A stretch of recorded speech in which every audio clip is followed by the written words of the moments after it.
Hello guys, good morning to all of you. आप सभी का यूट्यूब के पाल एकेडमी में स्वागत है।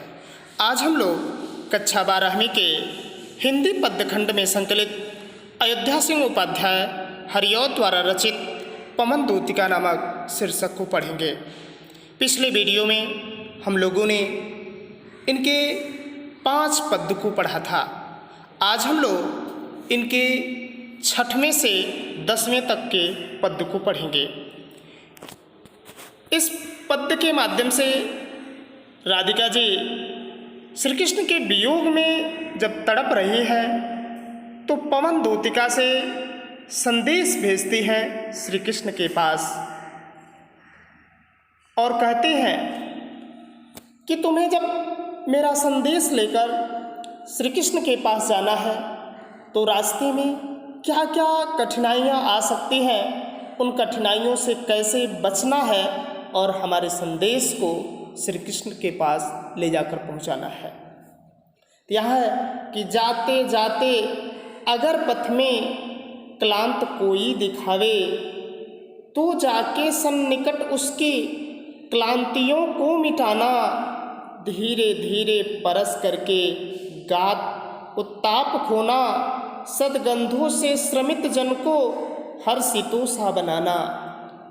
देखिए, इस पद्य के माध्यम से राधा जी कह रही हैं पवन दूतिका से, जाते जाते यानी रास्ते में जब तुम जाओगी तो अगर पथ में रास्ते में क्लांत यदि कोई हारा थका व्यक्ति कोई दिखावे, यानी हे पवन दूतिका जब तुम मार्ग से जाना रास्ते में कोई भी व्यक्ति अगर हारा थका वह तुम्हें दिखाई दे तो जाके सन्निकट उसके, तो जाके सन्निकट मतलब पास उसके, तुम बिल्कुल उसके पास जाना, नज़दीक जाना, क्लांतियों को मिटाना और उसके जो दर्द है, तकलीफ़ है, जो हारा थका व्यक्ति है उसके थकान को तुम क्या करना, दूर कर देना।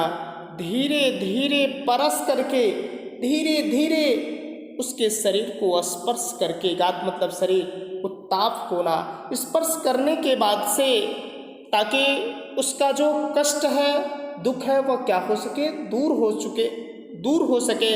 सदगंधों से श्रमित जन को हर्षितों से बनाना, यानी धीरे से स्पर्श करने के बाद से उसके तकलीफ, उसके दर्द को दूर करने के बाद से सदगंधों से श्रमित जन को हर्षितों से बनाना। सदगंधों यानी अपनी सुगंधों को तुम क्या कर देना, बिखेर देना, जिससे थके हुए जो व्यक्ति हैं वह प्रफुल्लित हो जाए, खुश हो जाए। देखिए कि जब कोई व्यक्ति खेत में काम करता है, परिश्रम करता है, कहीं पर बहुत अधिक थकान हो गई होती है और जब धीरे धीरे हल्की हल्की हवा चलती है तो क्या एहसास होता है, क्या सुकून मिलता है शरीर को।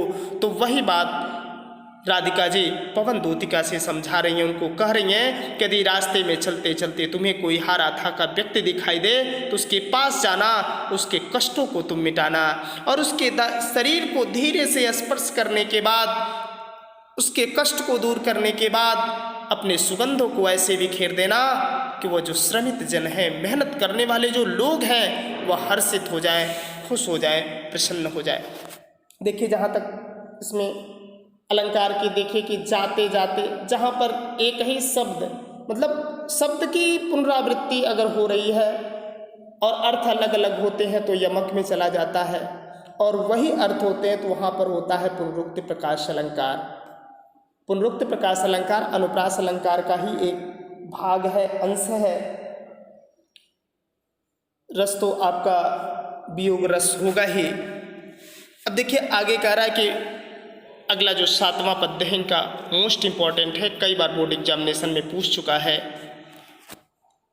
लज्जाशील पथिक महिला जो कहीं दृष्टि आए, होने देना विकृत वसना तो न तो सुंदरी को, जो थोड़ी सी श्रमित वह हो गोद ले, श्रांति खोना होठों की और कमल मुख की म्लानताएं मिटाना। देखिए, म्लानताएं मिटाना, यहाँ पर पवन दूतिका जी कहती हैं कि लज्जाशील पथ के, यदि तुम जिस रास्ते से पवन दूतिका तुम जा रही हो, यदि कोई महिला पथिक यदि कोई लज्जाशील जो कहीं दृष्टि आवे, यानी कोई लज्जाशील महिला यदि तुमको उस रास्ते में उस पथ पर नजर आए, होने देना विकृत वसना तो न तो सुंदरी को, कि तुम उस सुंदरी को विकृत वसना, यानी तुम ऐसी हवा मत चल जाना उस दौरान, मतलब अपनी पवन ऐसा पवन मत चलना कि उसके शरीर पे जो वस्त्र है वो उड़ जाए और उसके अंग दिखाई दें। तो वही कह रहा है कि होने देना विकृत वसना तो न तो सुंदरी को, तुम उस सुंदरी को कभी भी वस्त्रों, विकृत मतलब अलग हो जाने की बात है, वसना मतलब वस्त्र, यानी तुम ऐसी स्थिति मत पैदा करना कि वस्त्र जो है उसके अंगों से दूर हो जाए, यानी उसके अंग दिखाई दें। इस बात के लिए सुझाव देती हैं पवन दूतिका को राधा जी।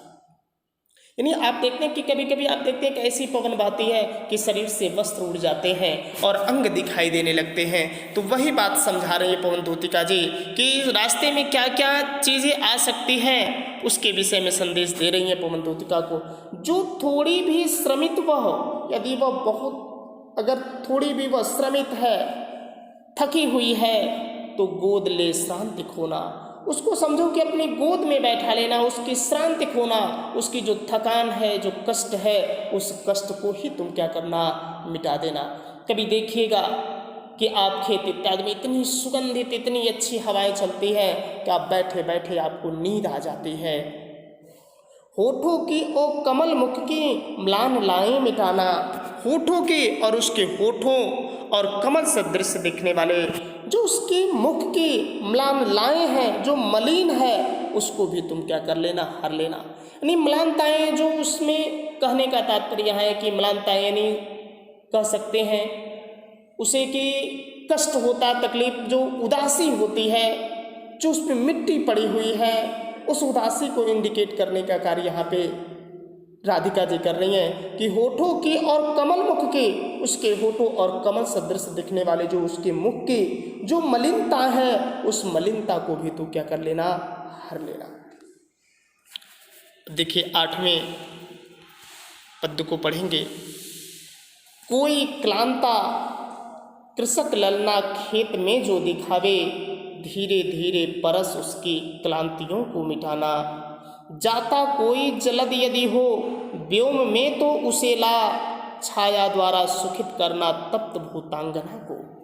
करा कि कोई क्लांता कृषक ललना खेत में जो दिखावे, यहाँ पे कह रहे हैं कि कोई क्लांता कृषक ललना, यानी कोई थकी हुई, मतलब हारी थकी हुई कृषक ललना, कोई किसान की जो स्त्री हो, कृषक ललना किसान की स्त्री खेतों में जो दिखावे, यदि तुम्हें खेत में क्या करे, दिखाई दे। यानी कोई किसान की स्त्री थकी हुई यदि तुम्हें खेत में दिखाई दे, यहाँ पर पवन दूतिका से राधा जी कहती है, तो धीरे धीरे परस उसकी, धीरे धीरे तुम क्या करना, परस करना, स्पर्श करना, उसकी क्लांतियों को मिटाना, उसमें उसकी क्लांतियों को मिटाना, यानी क्लांतियाँ जो थकान है, उसकी थकान को तुम मिटा देना।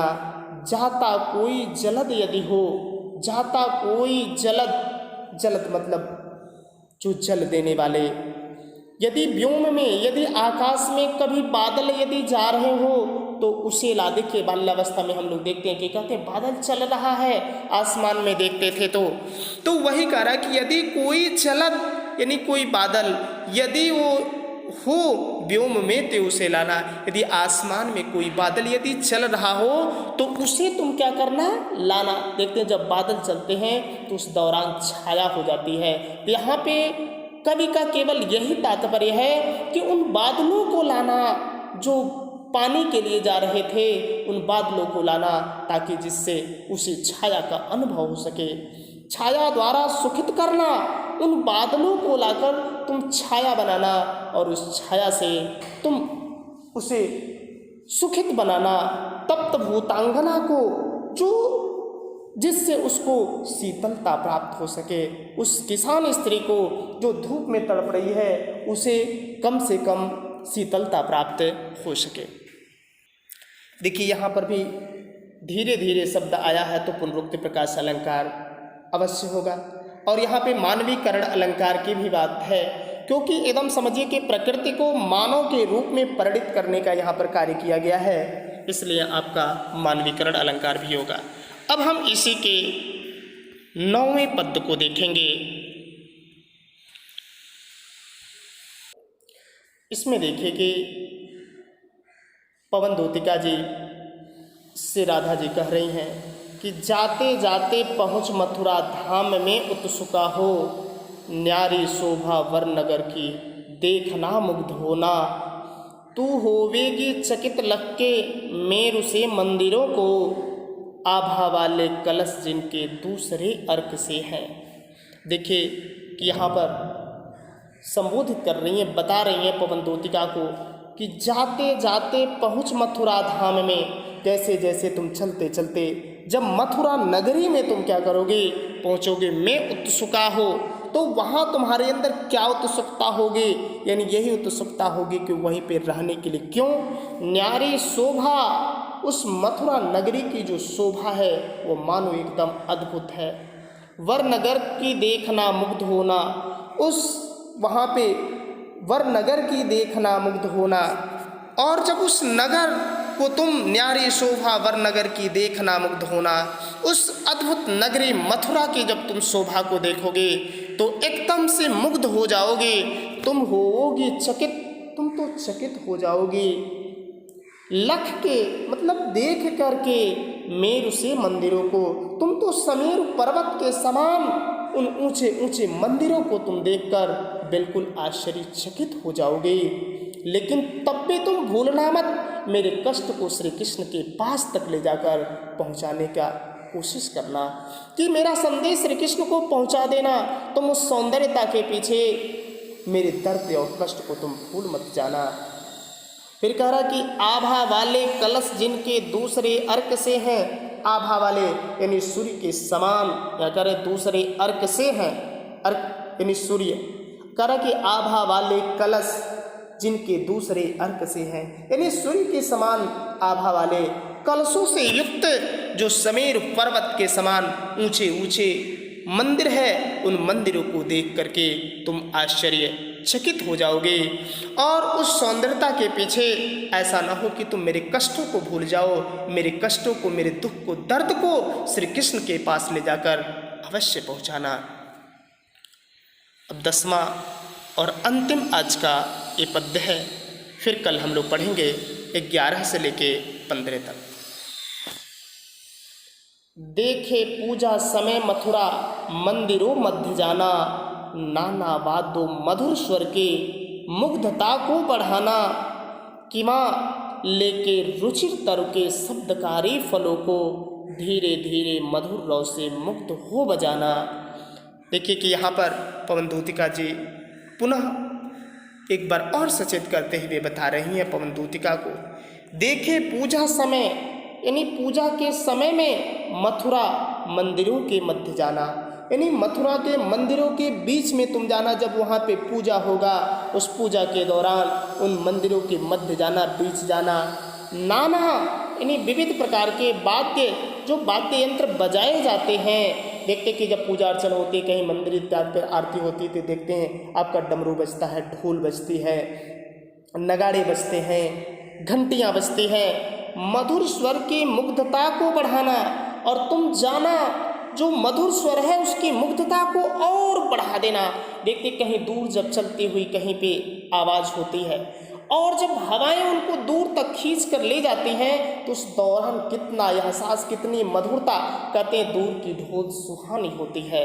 यानी बहुत दूर की जब हवाएं लेके आती हैं किसी म्यूजिक को, साउंड को, तो कितना मधुर लगता है। और यहाँ पे वही संदेश राधिका जी पवन दूतिका को दे रही हैं। किवा लेके रुचिर तरु के शब्दकारी फलों को, किवा यहाँ पे किवा मतलब अथवा, लेके रुचिर तरु को या अपनी रुचि से, मतलब उनको साथ ले जाना, ये तो मेरा संदेश है। इन किवा अथवा लेके रुचिर तरु के शब्दकारी फलों को, अथवा अपनी रुचि से किसी वृक्ष के शब्द रूपी फलों के स्वरों को तुम क्या करना, सुनना। कह रहा कि किवा ले रुचिर तरु के शब्दकारी फलों को, फलों को, यानी बता रहे कि अपनी रुचि से किसी वृक्ष के शब्द रूपी फलों के स्वरों को तुम क्या करना, सुनना, और धीरे धीरे मधुर रव से मुग्ध हो बजाना। धीरे धीरे क्या करना, मधुर रव, मधुर स्वर के साथ मुग्ध हो बजाना, अर्थात उनका साथ देकर उनके साथ तुम क्या करना, बजाने का काम करना। यानी केवल रुचिर, या तो तुम उस दौरान बीच में जाना और उन मधुर वाद्य यंत्रों को दूर तक पहुंचाना, या अपनी रुचि के अनुसार किसी वृक्ष के शब्द रूपी फलों के स्वरों को सुनना और मुग्ध होकर अपने मधुर स्वर को, जो अपना मधुर स्वर है, जो मधुर स्वर उनका है, या आपके उन मधुर स्वरों का तुम क्या करना, साथ देना। ताकि देखते कि कभी कभी हवाएं चलती तो सनसन की आवाज़ होती है, पेड़ से एकदम सनसन की आवाज़ कितनी अच्छी लगती है। कभी सुबह शाम निकल के देखिए कि कितनी सुहावनी होती है वो मौसम। इस तरह से आज हम लोग इनके 10 पद्य को पढ़ा पवन तोतिका के। इसके बाद से कल हम लोग 11 से 15 तक पढ़ेंगे। Thanks for watching the video. और आप लोग इससे संबंधित जो भी एक्सरसाइज आपके दिए हैं उन एक्सरसाइज को कॉपी में कंप्लीट कर लीजिएगा।